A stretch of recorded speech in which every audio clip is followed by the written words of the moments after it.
Hello, this is Brian Whitten and AT Art. I thought I'd put another video up about the amount of water that's going to be siphoned off the surface and put within the planet. Before I move on, if you are 13 years old or younger, I would prefer you've got your mother and father to watch the video, or your carer, and if they say it's okay, you can come back and watch it, but otherwise I would prefer you do that. Thank you. For all others that have watched my videos on the channel to this point, I don't want to rehash a lot. This inserted image that we're looking at is in actual fact what appears to be made of a piece of string. And in a message made of string you could, as I have suggested that in actual fact there's strings attached to the support, or the level of support or assistance you're given when Earth meets the plane of the Sun, or the horizontal plane. For those of you that are not up to speed, the situation with pyramids and megaliths around the world are to indicate to us the issues our planet here has when it travels in the horizontal plane of the Sun. And that is what we will start today. When we look at the problem we have, and what we're told with the megaliths and whatnot, is that we were knocked off what's called the horizontal plane of the Sun. It is very narrow, a couple hundred kilometres wide. Yes, we travel through it at 33,000 miles an hour twice a year, but we're travelling through it, not within it and not adjacent to it. Travelling adjacent and within it is a very, very different thing. The Earth is stood up straight, the axis is straightened very quickly, and the rotation speed of the Earth, or speed of rotation I should say, instantly engages on about the 13th second once the axis starts to move, and drives it at about 16,000 miles an hour quicker in an anti-clockwise direction, the way it's going, but 16,000 miles an hour faster, which means you're heading west very, very quickly, and basically every living thing would pass away here. This is why they leave the message so big. And I have stated before that the situation with this inserted image now be the very impact that created the problem. I'm coming back to the globe. If I then rotate this a little this way, so you can see that this is the actual very line here. Here is where the impact is, and directly over and on the same line of longitude as it was tilted was this one here, which is Uluru. Okay, and that is at the very point of this line here. That line there is Uluru. It is exact 131 degrees. If we go further towards the top of the globe, and I've said to you that I am not incorrect, and it's what I'm saying to you is a known thing. If we follow this line up, that line there, as you can see, is Azrock or Uluru. I'll leave it on that line. We come straight through here, and right there is Nagasaki and Hiroshima, either side of that line. That is not coincidence. If you would like to think it is, you would be incorrect. It is an attempt to tilt the axis of the Earth, because people know full well why the pyramids are here.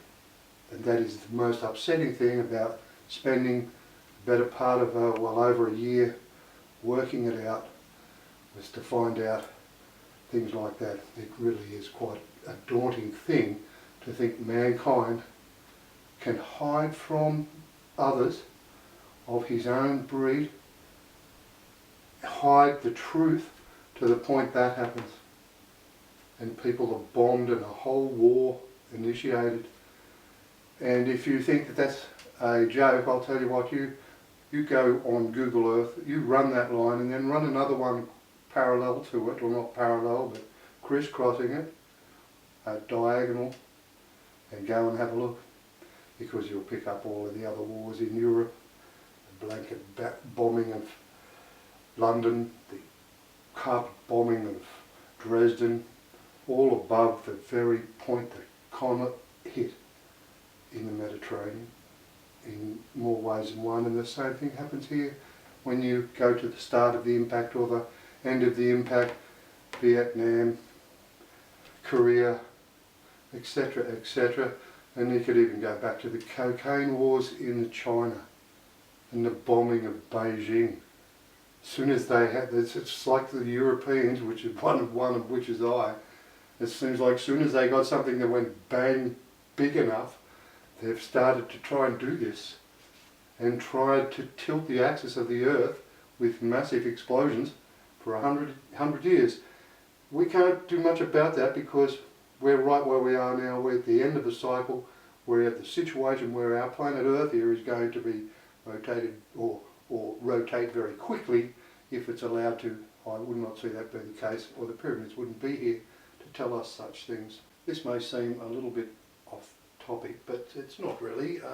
I certainly am in the belief that, as I've said, just by showing you where the atomic bombs have gone off, that people are fully aware of what I've been saying about why the pyramids are here, and they know why. Okay, the image you've got on the TV at the moment is a floor plan of what is called the Serapeum.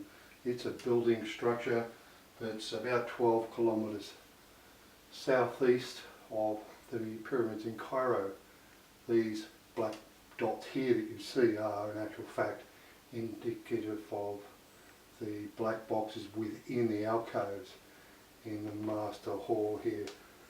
And this is not, I would expect a lot of people know what this means too. I certainly know now what it means, and tells us how many years and how long the Earth sits out here with an axis of 24, that the first initial impact knocked the planet up 100 kilometres, and we know this by the fact that this is representative 12 degrees, or sorry, 10 degrees, how far on the Earth's surface it is, because 10 degrees on the Earth's surface at the equator is that distance. So that's, you know, that can't be right. Oh, 10 degrees. That's right. Yeah, so that's how we get our distances, and we can work out from this exactly how far the actual mass of the planet Earth moved in distance. 100 kilometres up, about 1,000 kilometres out, 600 down, and a couple of hundred kilometres back. Basically it was done like this to let you know that once the planet had been pulled from the strong horizontal plane of magnetism of the Sun, once it was out, which is why this is still down here lower, it's because it's still being left in the position where it's down lower and left, and the plane of the planet has been left to drift like this then. Instead of being stuck on the horizontal plane, our plane of travel of the planet Earth has been wandering like this, and it's taken 6,000 years to go right round like that. And that is, the axis stays at 24 degrees for the 6,000 years. Each one of these boxes is representative 500 years. That's when it's out there, but when it's coming back, they're representative of seconds or minutes. I believe minutes in this case. It's actually the 13th minute. I think I said second. It's not the 13th second, it's the 13th minute. Is where you go from the 12th minute to the 13th minute, and that is where that real rip happens, where it goes real fast in between those 12th and 13th minutes. However, the thing that we really need to be concerned with in respect this, and why I wanted to bring this up, was more of a religious thing. When you go, I was raised a Christian, and I don't go to church. I haven't since I was young enough, or old enough I should say, to Mum, I'd say I didn't want to go anymore and I'd left school. But in actual fact, when you go round the church, part of the faith was the 12 stations of the cross. And I look at what I know now, and what I've learned in the last 12 months from the megaliths and the misguidance and total deception given us on our history lessons.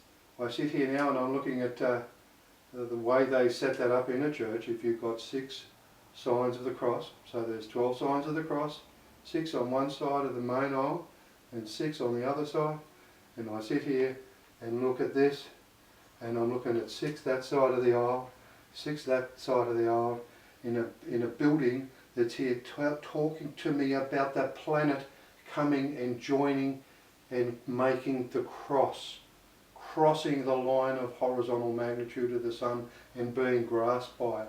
I just thought that was awfully uncanny, especially when you know things like Noah's Ark. But Noah's Ark, if I discussed in a video on my other channel, I think at one point being the Ark itself, the line or imaginary line around the planet that the very megaliths sit on. And that is the case as well. But I wanted to show you that because I thought it was very interesting. Now I have made the suggestion to you that what they do to stop this high-speed whip of the Earth when it finally locks in and rotates very quickly, the thing which stopped happening seems to me to be with this inserted lingam. I would, before I go on with this image you can see now, and a few of them here, I would once again bring note, not that he agrees, I'm not saying he agrees with what I'm saying, but Praveen Mohan, I've watched a fair few of his videos over the years, and some of the sites that he's taken to have been very helpful to help me understand what was going on. So I wanted just to mention his name and show you that's where those images came from, one of his videos. I strongly recommend you going and looking at some of his work. Some of the temples in India seem to represent people wearing collared shirts like we do now, with tablets, and they look like they're talking on mobile phones, or they've got mobile phones in their pocket, or modern things like this in some of the architecture within the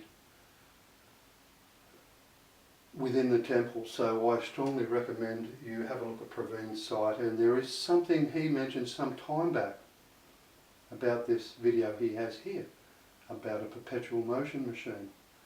I'm thinking these perpetual motion machines that do not work in the field of the magnetic field our Earth revolves in now, but when we get to here, who knows? Maybe there is another form of energy. We're about to hear another form of energy very shortly. I would expect we're going to have some thunderstorms. Listen, I wanted to just make sure you understood what we've got, what our problems are. That whip speed is one thing, but the planet then is still spinning here, and the sun is still lifting the water. Right, so we know that there is another problem. In other words, the tidal waves and tsunamis driven by the sun's magnetic pull every day, sweeping the coast. We are in the same boat as if they let the water out. You can't trade with a harbour that's getting hit with a 30 or 40 metre high tsunami every morning, and then going out with you cannot operate like that. So what they're saying to us is there are things you've got no choice with, but there are also, with the images that I've just shown you here like this, that are made with string. A string has two ends to it, just as the story and the sequence and the cycle. It depends on what we do, or how things go about when they come back. If they come back and there's, I can't see, like I said, I do not see a war. I think that's something in the human psyche of the elite. I think there's going to be a war. I just can't see that myself. I believe that those decisions are made already as to who gets the next lesson. So I would see that they're more likely to get more people getting the next lesson, the more likely the truth starts to get told before they get here, as opposed to after they get here, because that's a bit of a problem. But understand that that's one of the other problems. So we've got to have the moon placed between us and the sun. In other words, the moon will not cycle around Earth anymore. It will cycle the sun, and we will be looking at the sun with the moon in between Earth and the sun all the time. Now, I wanted to show you one other thing. I discussed temperature. If, in actual fact, as I suggested in my last video, that the dropping was going to be a mile of water. And I said that because on the very same line that I've just pointed out to you, we're almost got the deepest ocean in the world of the very same area here. You know, so we're talking about a 7 mile deep ocean when everything else is 6. That's why I've said a mile. It will be a mile of water, 1,600 metres or thereabouts. To take 1,600 metres of water off the surface of the earth so that it isn't there any longer and it's shallow, it makes the mountain ranges and everything 1,600 feet higher in the atmosphere. That is one thing you must understand. So it means that the areas where I live here now, and we are going to get, I will show you shortly what I expect we're to get, but we might find that we can't grow anything here at all because we are too high above sea level now, you know, and there's high places on the earth where you couldn't live. The high places in the Andes and places like that, you couldn't live there because there would not be any oxygen, or it would be way, way thinner than we could for civilization to exist. So that's the other thing I wanted to talk about. Now I'll go on with the next thing. I did say the weather was going to change a bit, and it's come up rather windy, and there's a rather big storm happening outside at the moment. Before I moved on, I just wanted to show you here that you can see there is the southern impact. Here is Australia here. It is directly diagonal across the bottom of the South Pole, and it is sad when you find that out. It was very daunting, but we'll move on. The next image I show you here is a plate that was found in America. It's believed to be Chinese. It, in my opinion, shows us both the inner and outer ring of rotation of Earth around the Sun, which is white, yellow, and gold like the Sun. It is saying to us in that these marks on it here are clockwise and anti-clockwise, is that it is during the process of being brought back from the outer ring of rotation beyond Mars, which we've already discussed, that it is during that process back this way.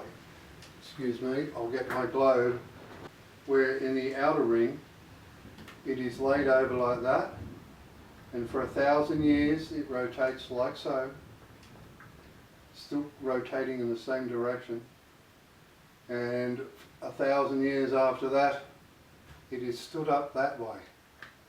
It still rotates in the same direction, but it is actually rotating looking from the bottom, or I should say looking from the top, or the North Pole. It is actually rotating clockwise now. That is how they achieve the direction, as appearance that Earth has changed its direction when it actually hasn't. They lay it over and flip it back as it comes back in here, and it would appear there's a 4,000 year cycle here. I'll talk to you a little bit about those cycles shortly, but I wanted to show you that that is in actual fact the case. The other reason I wanted to bring this plate back up now is I want you to imagine the black bit in the middle of this plate being also telling us another part of the job. I've said to you they make the moon rotate the sun, or cycle the sun. It does not cycle the earth anymore. The reason for that is the very, very strong horizontal plane can get protected by the core of the planet, or protected, the oceans protected from the very, very strong horizontal band of the sun. That's what they're saying to us, that the moon moves further away. Now I want you to understand that if that is the case, and understand that that is their midday if you're on the equator. Okay, and if you're not on if you're on the equator of Earth, that is the sunrise, or midday I should say. Your sunrise will be a partial eclipse. It'll be the moon's shadow increasing to that in the midday, and then going off for that in the afternoon. We'd still need Atlantis across the top of the oceans as well. It's not just moving the moon away. You have to have Atlantis around the ocean as well, like this inserted picture I've shown you before. It's the harmonic grasping of water, which is what the Atlantis part about having a ring around the earth itself. That is something else they do. But I want you to realise what you're going to see here. Now if I pull back up Google Earth and understand now that what I've just shown you, if that is in actual fact the case, where the equator is not going to be the hottest place on Earth. And I believe that that is the other reason why the degrees in the Earth's tilt of 24.3 degrees on the tilt on the axis, that has given us the Tropic of Capricorn and the Tropic of Cancer here, is in actual fact a very pointer for us to know that when we are in the horizontal plane of the Sun, and that they're using the Moon in conjunction with the water in the planet and all these things that have to happen, that is in actual fact exactly the case. We are in actual fact going through a situation where the hottest part of the planet on the surface of the Earth is going to be at the tropics. That will be the new equator. We will effectively have two equators. And that brings me to the theories of what we're actually seeing here, is you're going to see equatorial zones that are no longer, very, very high humid location. It will not be like that. It's impossible. It might still have the humidity, but it will not, you can't have the heat if you're in shade most of the time, most of the days of any day. So that's what I'm saying. I've said to you before that in the 16,000 year period we are said to travel on the plane, that we are lifted up. I will show you this image here. I've shown you this Egyptian parchment before, but I believe what we're seeing here, when we see this bloke here with the ewer, he's tipping water into here, saying that you've got running water here. In other words, these two inner cycles on the inner ring, you've got water on them. There is no running water on the outer rings of rotation. That's why I'm saying to you that I suggested to you in my last video that they froze off or melted off the water entrances into the inner planet. And I did mention to you that this one here, in my opinion, is the one we are now approaching. This one, the second inner cycle on the plane of the Sun, is represented by this one here. And I said to you that the legs are different. There's a change in the size and space of the feet, and I think that's actually telling us, and I've said that there is, in my opinion, the irregularity doesn't happen down here, nor does it here, but it does here, and I think that's exactly why. The speed of rotation of 16 hours, with the Moon where it is a problem in that it actually gets colder, and because of that, we are gathering more mass at the equator of the planet itself in ice and water at the high mountain range, especially with the ocean being dropped even lower again. You're getting very, very rapid build-up of ice, snow in these mountainous areas at the equatorial areas, and that's why we're seeing the irregularity here, and that I would expect that what they're doing, because I've seen representations where it's 3,000 to 4,000 years, they're bumping the planet above the plane again. It might be that they, not necessarily bumping it above the plane either. I'll show you something else that I thought was of interest, because that is why we're seeing the irregularity there.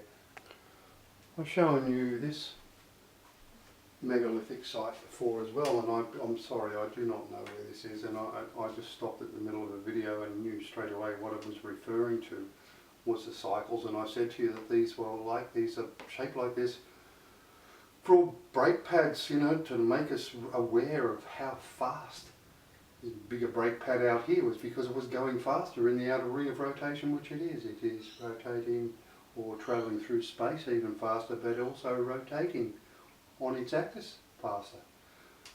This is the one I suggested to you, was where we've spoken about the water being put into the planet. Well, in the process of going back out here is where the water's taken back out again, and the planet is allowed freeze and allowed to get ice and snow and whatnot built upon the pole that was opened and sealed closed here. I said sealed closed there when I said it was a case of it's been let go and go fast. If that is the case, and it's the last one that happened, it's the North Pole where that happened, and it was not through a process of disintegrating the North Pole landmass through letting it speed up. It was the opposite. It was allowing it to slow down. I'll show you something on Google Earth. We've discussed this before, that it was marked with the Tunguska event, not being the Tunguska event, but the Tunguska event marked the event that caused the North Pole to landmass to disappear. Right? And that was this impact here. It's come from this direction. Remember, even though the Earth flips, it technically spins in this direction all the time. So this impact here has to be one that slowed it down. This is where the North Pole landmass, and what made it disappear was this. This is exactly the one that caused the problem. It was the slowing of the globe. And that's what they're saying here, even the slowing of the globe from what it was, which was a 10-hour day, to a 24-hour day, because you know that that's what they're going to put it back on at the start, because that's our unnatural cycle. Our unnatural cycle is 24 hours a day. That's what it would have been put back at the start from a 10-hour day. But that's how they did it. They didn't. It was not. It was this that sealed the North Pole, the water holes, or where the water holes would have been in the last event. In other words, they took the water down from here to the inner part of the planet last time round, slowed it up like that, let the ice and snow and whatnot disintegrate the landmass, and seal closed the holes that go down within the planet. This is the unfinished obelisk in Egypt. It's actually it's not unfinished. It was put there like that because that's how they finished. It was finished to what they wanted it to do, which was yet again saying the flat cycles. This is where we stand up the planet. In other words, we're flipping the globe here. It's exactly the same thing, and it's telling us how much left of the cycle that's laid down with the axis laying over, why it's left where it is. Again, it's telling us here that it stood up in multiple different locations relative to the speed that it comes off the outer ring of rotation. And like the unfinished obelisk, we see this here. It's what we're seeing there. It's a separation of the standing up of the planet. So when we're moving in here, we're in the outer ring here and we get knocked flat like this for 1,000 years. And then I use 3 impacts to stand us back up this way for another 1,000 years. That is at the end of the cycle, but I'm still spinning very, very quickly here. It says I have a 10-hour day. So what I have is I have a situation where I'm hit with 3 impacts. One of these is one of those ones that I've just shown you. It's been one that's slowed us down so that when we're getting ready to be pushed off here, because this is what happens, I believe this is off the plane of the sun. It may be sometimes, and maybe other times it's not. But whatever it is taking more impacts every 1,000 years to get it to the inner ring.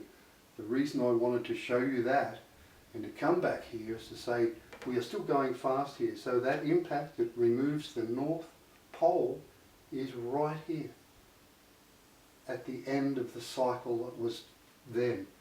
And then it began our cycle here. And we began our cycle rotating anti-clockwise.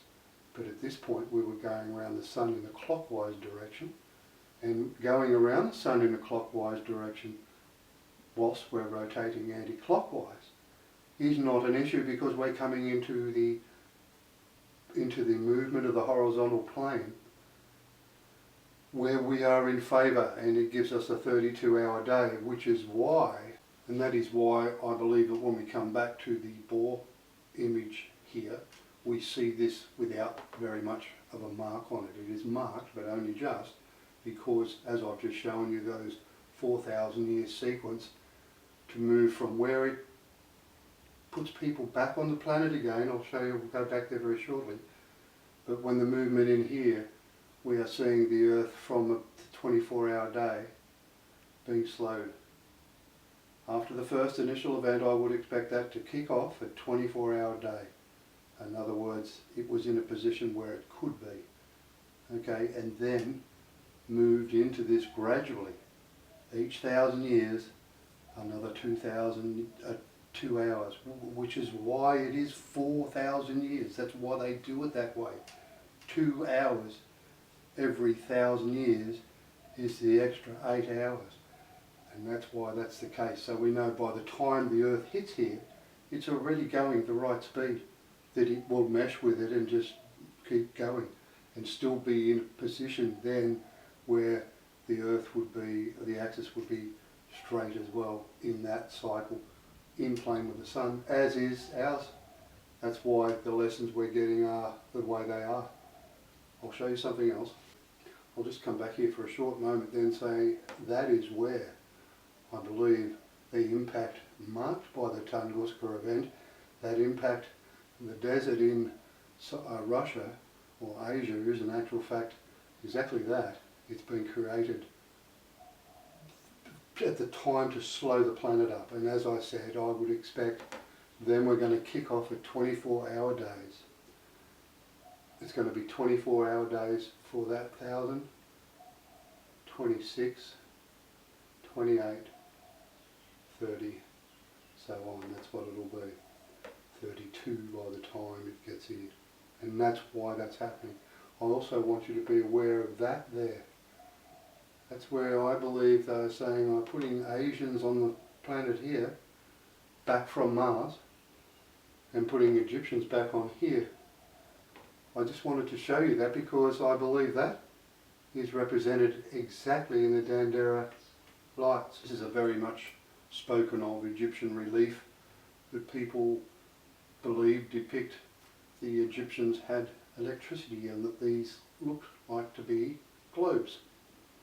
They do look like to be globes, but I would expect, in my opinion, that they are representative of the globe we are talking about, the one we are standing on.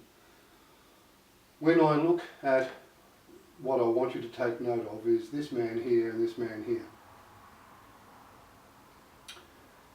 His hand is extended in both instances, but there's nobody here to greet him.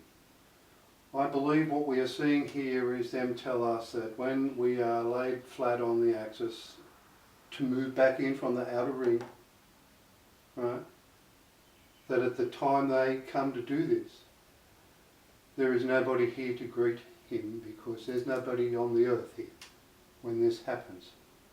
And if I'm getting pushed out, whether I'm going that way or whether I'm going that way, there are certain things that need to be done when I come back to stand the globe up. Okay, and there are differences depicted here. He's standing the globe up both times, but they start with nobody on the planet, nobody on the globe. When we talk of a globe in respect to electrical terms, the element or filament, we talk of an anode and a cathode, or negative, positive. If it's AC, it's positive and negative. But ground on a globe is the outside here. So there's nobody on ground to meet him on both occasions. So what this is saying here is these flat cycles, whether it's been one that's going out, it could be out to the outer ring here and back, but I would think that more reflective of which direction it was going. But there's nobody here to meet him, and I'll show you that, and I want to show you one other one, and note the differences. That's what I want you to note, that there's nobody here meeting this person. That was this image, which was the other very similar depiction, but look, what I wanted you to notice first of all is this man has got his hand out greeting, but what is the difference? The significant difference is there's somebody here to greet him. So in other words, this cycle here is being representative of a cycle where we're already on the planet here. Okay? So in my opinion, what we're seeing here is the cycle that's coming in for this 4,000 years, 1, 2, 3, 4, may be reflective here. I thought this was a 6,000 year off-plane cycle, and it could be. But I wanted you to also note this character here. Out of these characters, well, I'm not saying they don't look Egyptian, they obviously do, but this person here, if we look at the cycle and the length of the cycle from the start to the end, I'll excuse that is actually another person's work there, but I do not make any money here. This is an educational channel, so I certainly understand that the work I'm doing is pretty necessary. This is the situation here. This person here is Egyptian. We've just seen a cave painting said I put the Asian people back on when I stood the planet up straight. I put the Asian people back on, and then I put on the other side of the world, I put the Egyptians on. Might be why they are back to back. But what I wanted you to note here is when this one comes back in, and this is the one I've always thought was us, you know, that there's people here already when they come back. This is where I think this is us, you know. It might be that other cycle, that they don't need to be here, but they need to be here still to put the moon. Like I said, that's why I'm saying here you see both. The moon has to go away, and you have to control the ocean, the top of the ocean as well. So you might find that spinning slowly, that there's a slight difference than spinning quickly. But I wanted you to be aware that that's the case. And like I said, I still believe this is our cycle finishing because of the, you know, the number of curves here. That's the longer curves. There's like 6,000 years in this cycle here, and the only real 6,000 year cycle off the plane of the sun is the one we're just finishing. And that's why I said to you, this man is dealt with here, and it could mean that at the end of the cycles, like I said, with any cycle, they end with a straight axis as well, as meaning that he is dealt with. The inserted image now is of the rock that I found this image of, and I've become aware of this ability to shine light from the side to reveal these images at Patonga. I've said that before. That does seem irrelevant, possibly, but for the sake of sounding a bit silly, I will say that it is at 33.33.33 degrees south. That's where it is on the Earth's surface. That's where I found that out, and from that very location where I put the tent, I said it was 33.33 kilometres to Kirribilli House. Don't ask me how I know that, don't ask me why I checked. I just did, and it was 33.33 kilometres, and we could say it's pretty irrelevant. This inserted rock now that we see is the Roswell rock. It was found at the Roswell crash site, which is 33.33.33 degrees north. So it's not a stupid thing to think that in combination with that, and the combination of my learning what I was learning, to find the whole thing out at that location on the Earth's surface, which is Patonga here, was a very unusual thing to happen. But there's a lot of unusual things that have happened, but I just deal with them and move on.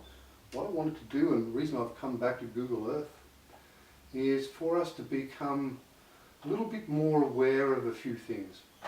Okay, what I wanted to show you was, if I said to you that we were going to drain the oceans, and that's what they're going to do. They're going to lower the ocean, and we will be living more in the areas that you see here, a light blue.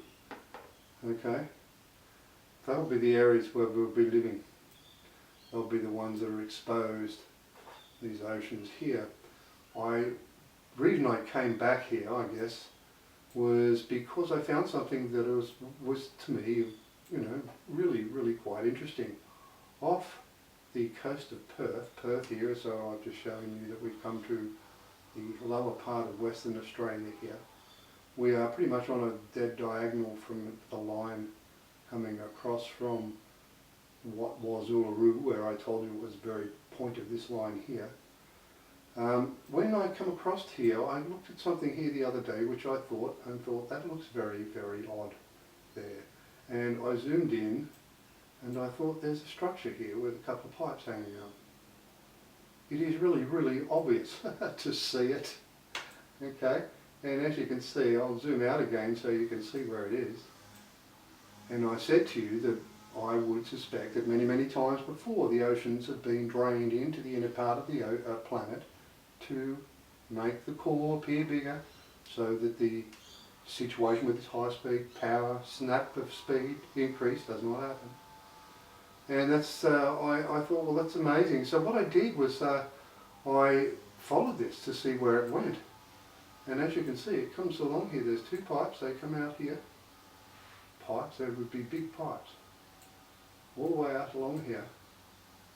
This was really quite amazing. Here it's very, very easy and evident to see. And you could say, yes, Brian, there's sewer pipes. Yeah, right. I'll tell you how the distance is still going down here. See this? So it's all laid right the way through here. And it comes to an end about there, this complex there. Can you see that? See, there's a structure here underneath the ocean, right at the end of where those two lines finish. Now, if I measure from here to the top, right, so in other words, I'll go right to where that structure ended, which was at this weird thing here, and I go from there all the way back. Now, measuring that from the megalith, underwater megalith that appears those two pipes run to, which is right here. Okay, it looks like these two pipes run into some sort of a structure here, and going back to where they came from, right here, it's very easy to see where they come out underneath the ocean, isn't it? It's actually 666 kilometres exactly, and it's actually 666 metres deep. So to say that that's not attached to what we've been talking about would be a bit silly. So I'm looking at this now and thinking, okay, well, if I do a search to Wave Rock, which is in Western Australia, and note where that is there on the map, and here's Wave Rock here. And Wave Rock is what is deemed to be, once again, a natural rock face. I believe it was to do with the tidal waves or tsunamis that are a result of coming into the horizontal plane of the sun. When we come back to this line and measure then from the megalith underwater, which looks like that's what it is, or some sort of a structure at the end of those pipes, right here, to the other point, which is very, very clear and easy to see them coming out from here. It's coming out of this structure that's built around here. That it's 666 kilometres exactly, but it's also at 666 metres or thereabouts on water. So I would expect it to be certainly related to the situation. And as I've said, we've already looked at Wave Rock. It's not that far on the same line of latitude out this way as well. But what I wanted to mention to you is that where we are seeing it clear. Right? So in other words, we're seeing it all pretty well exposed to this point, and then it's covered up. Right? And then it's exposed to this point, and then it's covered up. And then it's very clearly exposed to this point, and then covered up. I'm wondering whether or not we're actually seeing here them telling us the levels of the ocean here. It is obvious that they're going to, if ice is going to gather and snow at the equatorial regions, and eventually we'll get at the poles as well, I would expect. We are seeing in the movement of water here and the lowering of water more and more and more and more ice and precipitation being frozen in high land masses. And like I said, high land masses will be here. You don't need to go a long way away if you're going to drop. So that's what I'm suggesting. So I would also suggest that if in actual fact I did suggest it was going to be 1,600 feet of water, I don't know, like I'm saying, it might be eventually, certainly out at the other end here, if you were looking at depth of water here, that there is 4,000 metres below sea level. The other end, like I said, is about 660 metres below sea level. So we might be seeing in the exposure of the pipe, quite deliberately saying, it'll be 1,000 years, it'll be here, another 1,000 years, it'll be here, or another 1,000 years, it'll be here.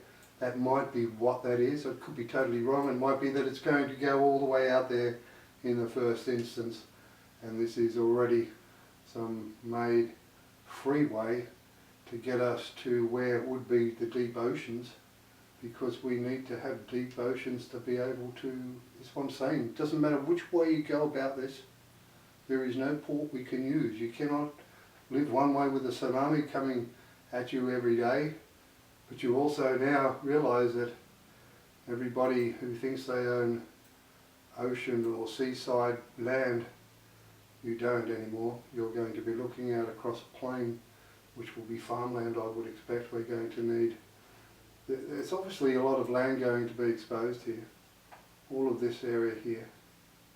So there's going to be a lot of land exposed in all sorts of different areas of the world.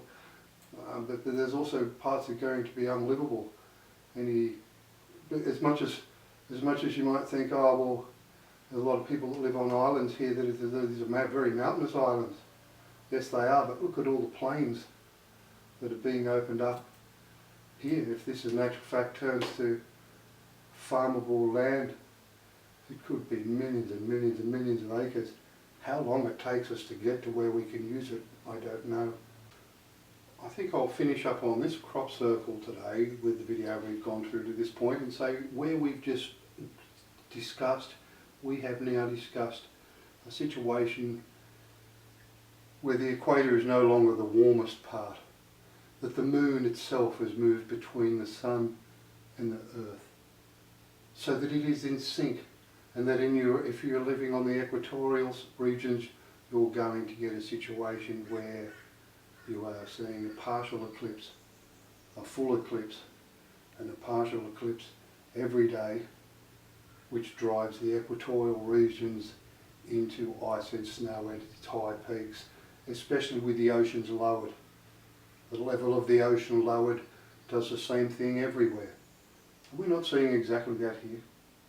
Isn't this where I said that they're going to push it out on the horizontal plane of the sun, if in actual fact this is the sun? And I've said to you the two hottest places on the earth are going to be the tropics. This is not almost telling us the very same thing? If we look at this here, how many circles are there within the big circle, opposing and saying to this that this is the sun? I say it's the sun because we are now sitting here with the straight axis. We've got 12 hours of daylight, 12 hours of sun. Doesn't matter where you are on the globe, if in actual fact that was the time we have now. But in actual fact, how many circles, if the sun is this, how many circles do we have within the middle? We have a small, the next biggest one, the next biggest one, and the next biggest one. So we have 4. They might be telling us here that they are able to move the moon closer to the sun and further away the sun, either to alleviate the issue of this speed, irregular speed, because of the build-up of ice and snow, etc. at the equatorial regions, that throw the earth, the balance of the earth off, because of the water inside the planet reducing its size. Physically not changing its size, but electromagnetically within the solar system is doing exactly that. So I just wanted you to be aware of that I would expect that is very, very reflective of what we've just said, and that they may move the moon, how often they do it, or whether they're going to say, okay, well now, in 12 months, right, because our months will stay the same technically, it's our hours in a day. So technically our months, we will still have 12 months in a year, technically. That's correct, isn't it? So if we've still got 12 months in a year for our full rotation around the sun as well, okay, it's just our days are shorter because our planet doesn't move any faster nor quicker through space. That's one of the things we learnt as a lesson. Going around the sun is the same distance. This won't make a difference. So that is the lesson here, and I wonder whether they're saying, no, in the whole year of 12 months, what we do is we move the moon further away for summer and closer to us for winter. So they're still able to give us summer, winter, spring and fall, but the whole Earth is exhibiting the very same weather pattern at the very same time. And that is, I am certain, what they are trying to tell us in a reflection of that, left in a field of grain, because like I said, there may be food. It is one of those things that we're going to have to really come to terms with, where we can grow what. It's going to be a very, very difficult thing for whoever is left. I would expect them all to be here to teach us how to do this, because I can only see 5 million people getting this, or sorry, 5 billion people getting this lesson, which is pretty worrying. I'll finish off with there today. I hope you've enjoyed it. It's Brian Whitten and ET Art. Thank you very much for staying here, and to my subscribers and those that share, I do appreciate that very much. It's going to be pretty daunting living through this. They don't leave. They never leave here. That's what they say. When they come to help us, they don't go. So we're going to get a lot of lessons. Some of them we may appreciate. Some of them we may have to learn to grow to appreciate, I would expect. Anyway, that's all from Brian Whitten and ET Art. Have a nice day. Thank you very much. Bye-bye.